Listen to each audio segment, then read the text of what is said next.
Well, good morning. Welcome back to the Broadcast Retirement Network. I'm Jeff Snyder. This is BRN AM for Tuesday, October 4th, 2022. At our top story today, so far, the retirement crisis is a no-show.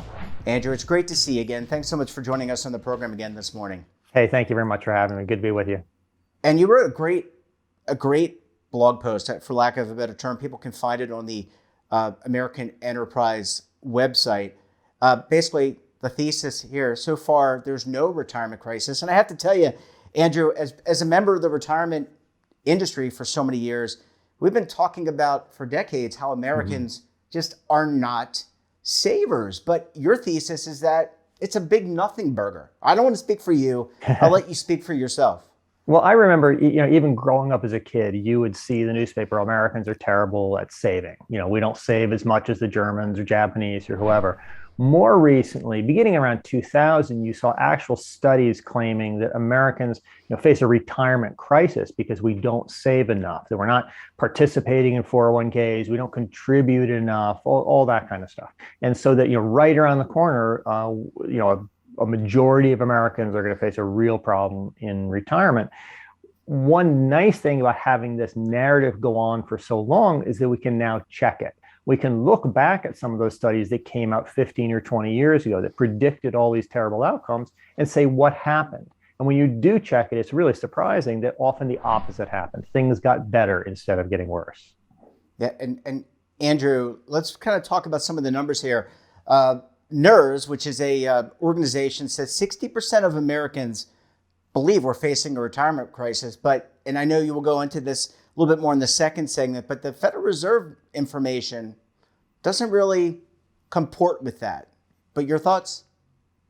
Well, if you look in various data sources, whether it's the Federal Reserves, whether they have the Survey of Consumer Finances, or a variety of other data sources, they don't show what some of these studies claim to show. You'll read in the newspaper or on websites, a group like the National Institute for Retirement Security. They have some study that claims that 60% of Americans are under saving. We have a $12 trillion retirement savings gap. But it's very difficult for an ordinary person to figure out exactly how they're generating those numbers. And when you do start pulling on the strings of those studies, they just fall apart. What I can tell you is this. Retirement plan participation, the share of American workers who are participating in a retirement plan at work, has never been higher. The amount that we're contributing towards our retirement plans, the amount of our paycheck and of our employers' matches that go towards retirement, that's never been higher. That's substantially higher today than in the past. Retirement savings, the wealth levels we have, they're at record levels compared to the past, and they've risen in every age group, every income group, every racial or ethnic group, every education group. Retirement incomes are at record highs, not just for the very rich, but at the median, for the low-income people. Poverty in old age is at record lows. So the things that we can actually measure that are inputs towards retirement security, all of those things are going in the right direction. The way that these studies sort of generate these frightening conclusions is often by making assumptions that are just totally unrealistic. And sometimes it comes down to polling can be a challenge, right? It depends on the sample size. It depends on who you poll, who you ask, the type of question you ask. But I guess the question I have is if and I think you posed this, and it really spoke to me. And if we've had been such bad savers for nearly 40 years or 50 years, whatever it is, there are people retiring, Andrew, every year in this country. And more of the baby boomers, my parents' generation, are retiring. Wouldn't we have already had challenges with retirement savings? I think you bring this up in your blog post. We would have been stepping over people as I walked into my building this morning after getting gasoline for my wife's car, right? We would have being very dramatic there, but you understand what I'm saying. I mean, we would have been seeing this really well illustrated for us. Oh, precisely. You read about the retirement crisis in the newspaper all the time. What you don't is you don't see it with your own eyes. And we don't see it in the data either. If things have been so bad for so long, we would really be seeing problems today. In fact, things have gone in the opposite direction. Things are getting better for retirees. Incomes are rising. Poverty in old age is at record lows. One of the reasons why the retirement crisis narrative grips people is that retirement is inherently a worrying, difficult thing to prepare for. That it's the biggest expenditure of money you'll make in your life. You have one shot to get it right. There's really no do-overs. So people are nervous about it. And so sometimes the media will point to surveys where Americans say, we really are worried about retirement. We think we face a retirement crisis. And they'll say that's proof that we really have a big problem with our retirement system. The interesting thing, though, is if you ask current retirees whether they have enough money to get by, 80% of them tell Gallup they have enough money not just to survive, but to live comfortably. Now, if you go back with those Gallup surveys, say from 20 years ago, and you look not at retirees, but working age people, the percentage of people who thought they'd be prepared for retirement was much, much lower. Those people are retired today. So we know that there's a lot of people during their working years who are very, very worried about retirement. But when they actually reach retirement, the vast majority of them are doing okay. That's evidence that part of the survey findings that Americans believe in a retirement crisis is just part of the general worry people have about this big task of preparing for retirement. The reality is we're doing a lot better job than people think we are. Andrew, as I said, I need to take a very quick break. When we come back, we'll talk more about these numbers, what they all mean, and where can Americans improve. You're going to want to stay tuned right here on BRN AM.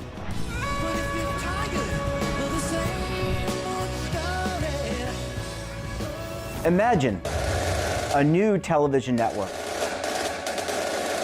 that will make you richer, healthier, and in control of your financial future.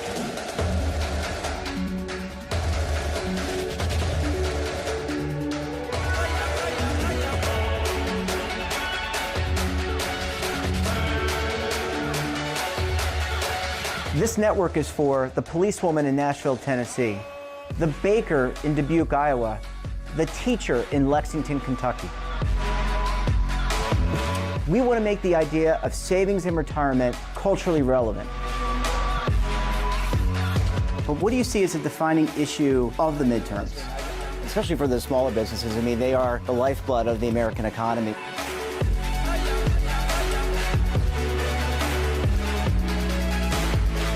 Featuring exclusive interviews, current affairs, and docuseries. 33 years old, you retired early. The philosophy is money only matters if it helps you live a life that you love. But you got to start thinking about retirement as soon as you get in. The Broadcast Retirement Network will drive very high engagement with premium partnerships. So this isn't retirement and savings for your parents or grandparents. This is for all Americans. And we're going to change the way you think about money.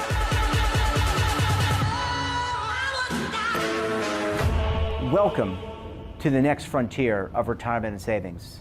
This is BRN, the Broadcast Retirement Network. Are you over 50? Would you like to get up to 33% more income in retirement? Then call now for this free book, Annuity Do's and Don'ts for Baby Boomers.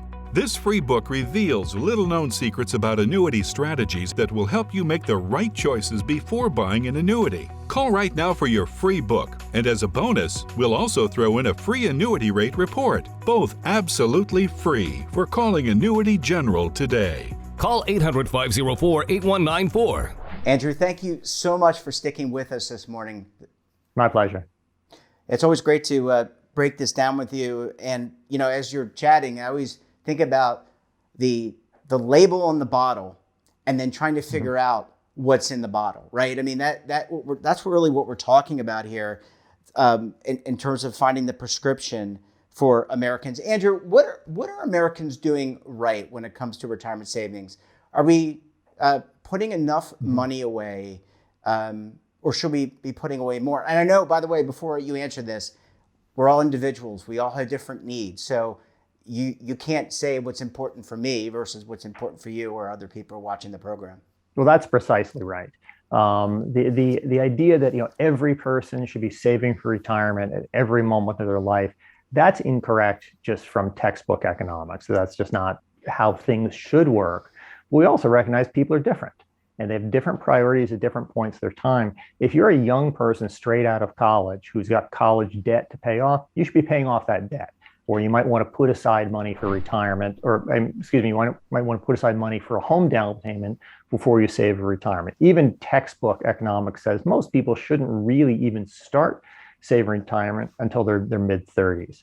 Likewise, you have a lot of low-income people. If you're somebody who's in the bottom 20, 25% of the income distribution, Social Security by itself is going to replace the vast majority of your pre-retirement earnings. So those folks probably have something to do other than save for retirement. That should be their priority. What we get in a lot of the discussion of retirement savings is people who are sort of do-gooders. They mean well, but they're telling people, especially low-income people, to do something which may not be in their best interest. And so it's a discussion that I think is often separated from the reality of what is going on and what people are actually doing. Yeah, as you're talking about do-gooders, I'm thinking about Thoreau and a warning that he had. Andrew, let me ask you, there's no doubt that there are some challenges with the economy. I think, as we talked about before, when you were last on the program, there's inflation. We've got unpredictable stock markets, a lot of volatility. Does any of that concern you? Or when you look at the numbers, are you expecting maybe when we take a deep dive, maybe this time next year, things could go south a little bit in terms of retirement security, retirement preparedness? Well, we would all prefer not to have the volatility in the economy, in the markets that we're seeing today. Having a war overseas and inflation at home, is not what we'd like to see.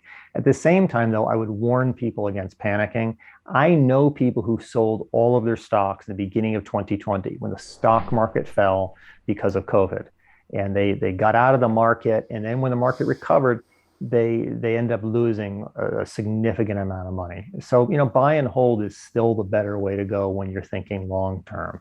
But you also just want to think about what your particular circumstances are, and think of what financial priorities you have. But Americans, by and large, are doing a good job of things. We're signing up for 401ks. We're contributing a lot. Americans are retiring a lot later than they used to. When I was younger, say in the 1990s, labor force participation at older ages was at record lows. Today, it's at record highs. People are working longer. They're also claiming Social Security a year and a half longer than they did in the past. That boosts your retirement income permanently. So we're doing all of the things we need to be doing. What we're not doing is recognizing the progress that Americans have actually made. Andrew, last question. There may be some policymakers who are watching this program. I hope. I hope they're watching. But what do you tell policymakers, those in Congress, those in the Senate, those in the White House, and also those who are regulators, about how do we make this system better? Because there are a lot of bills, by the way, Andrew, that are under consideration before or after the midterms in terms of retirement preparedness.